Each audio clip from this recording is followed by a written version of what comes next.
श्राद्ध जरूर करना चाहिए आपको। आज से ही, आज पूर्णिमा है, आज से ही विशेष, आज से ही स्टार्ट होता है। पहला जल आज, फिर ये 15 दिन तक चलेगा। आप लोग जरूर अपने पितरों को, अपने माता पिता, अच्छा मैं एक छोटी सी बात आपको बताऊं, पिंडदान किसे करना चाहिए? माना कि एक बाप के 4 बेटे हैं, तो बताओ 4 बेटों में कौन सा बेटा पिंडदान करे? उत्तर दो। क्यों भैया? जोर से आप बताओ, आप बताओ। बैठ जाओ मैया, जल्दी शांति से बैठो, सबको वहीं बैठने दो। हाँ? चलो बताओ, 4 बेटा है किसी के, या 3 बेटा है किसी के, या 2 बेटा है किसी के, या 6 बेटा, तो बताओ पिंडदान कौन करेगा? जोर से। अब सुनो, परंपरा क्या है वो सुनो।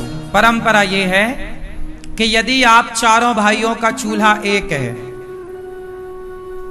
बात समझो, चारों भाइयों का चूल्हा एक है, तुम संयुक्त परिवार में हो, चारों भाई एक चूल्हे की रोटी खा रहे हैं, तब तो 4 में से कोई एक बेटा कर ले, बड़ा पिंडदान कर ले, श्राद्ध कर ले, पोथी पाठ करा ले अपने माता पिता दादा दादी की, तो वह पर्याप्त है।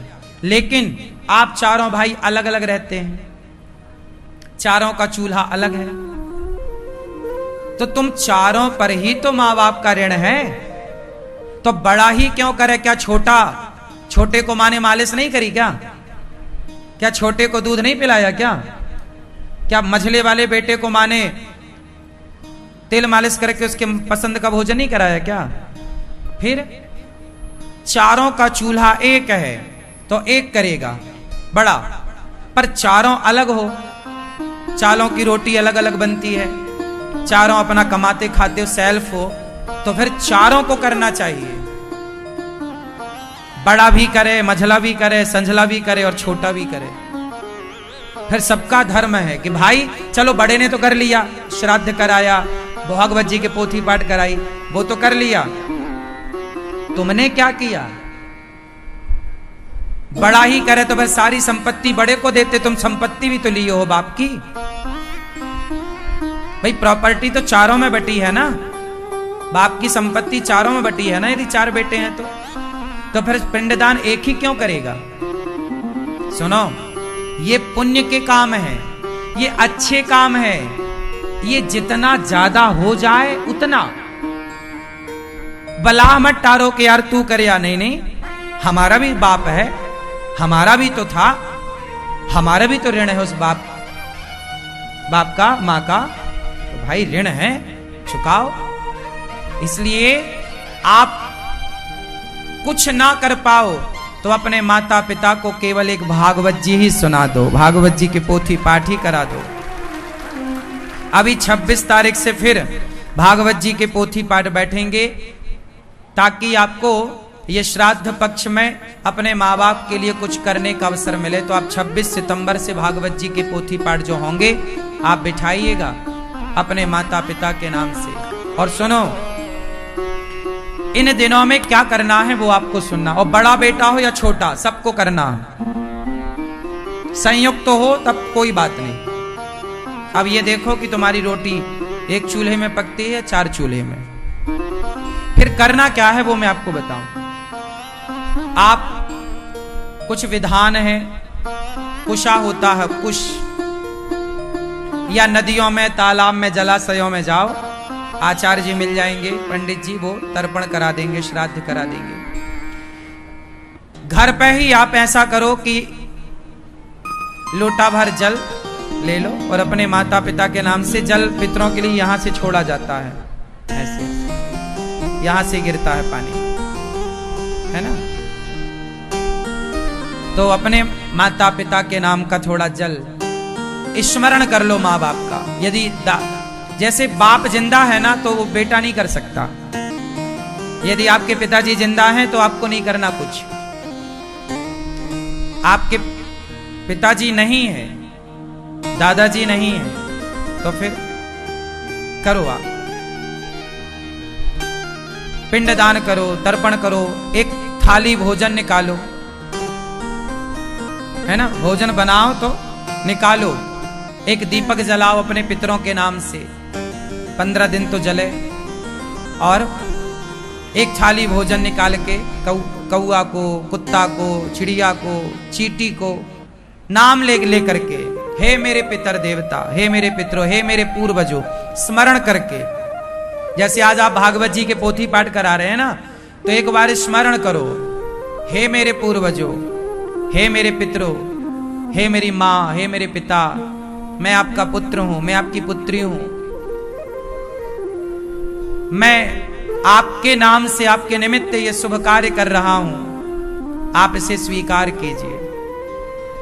आप ऐसे ही कह दीजिए कि हे मेरे पितरों, हे मेरी माँ, हे मेरे पिता, जो भी आप हैं, दादाजी दादी, मैं आपके नाम से ये शुभ कार्य कर रही हूं या कर रहा हूं, आप इसे स्वीकार कीजिए।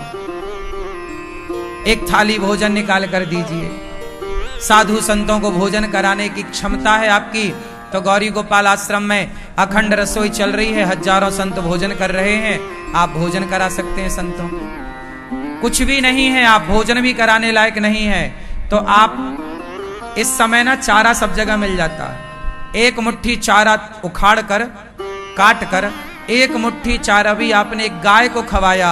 हे मेरे पितरों, मेरे पास कुछ नहीं है, किसी ब्राह्मण को भोजन कराने की क्षमता, माना कि कोई बहुत गरीब है कि मैं किसी ब्राह्मण को भोजन भी नहीं करा सकता, मैं किसी को 4 रोटी भी नहीं दे सकता, तो हे मेरे पितरों, मैं आपके नाम से ये गौ माता को मुट्ठी भर चारा खवा रहा हूं, तो गाय को चारा खवा देने से आपके पितरों को लगता है कि हाँ मेरे पुत्र ने कुछ किया है, उससे भी उनका कल्याण हो जाता है।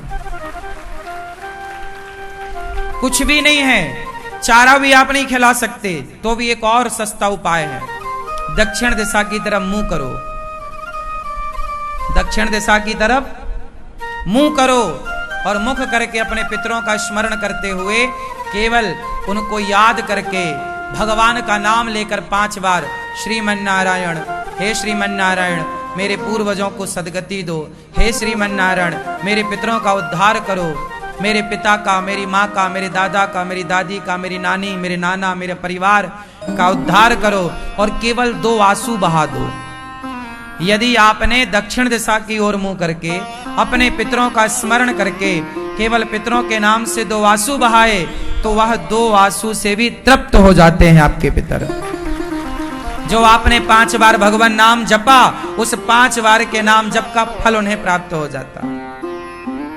इसलिए कुछ ना कर पाओ तो ये जरूर करना, दक्षिण दिशा की तरफ मुंह करना, पितरों का स्मरण करना, पूर्वजों का, और भगवान नाम लेकर के और आंसू बहा देना, पितरों को याद करते हुए, ठीक है।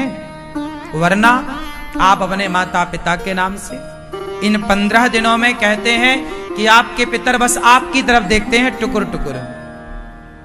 इन 15 दिनों में, वो साल में 15 दिनों के लिए वो आपके आसपास होते हैं, टुकुर टुकुर देखते हैं कि देखो सबका बेटा पोथी बिठाल रहा है, पिंडदान कर रहा है, श्राद्ध, मेरा बेटा क्या कर रहा है, मेरे बच्चे क्या कर रहे हैं, मेरे अपने क्या कर रहे हैं। इसलिए ये शुभ कार्य आप कर सकते हैं।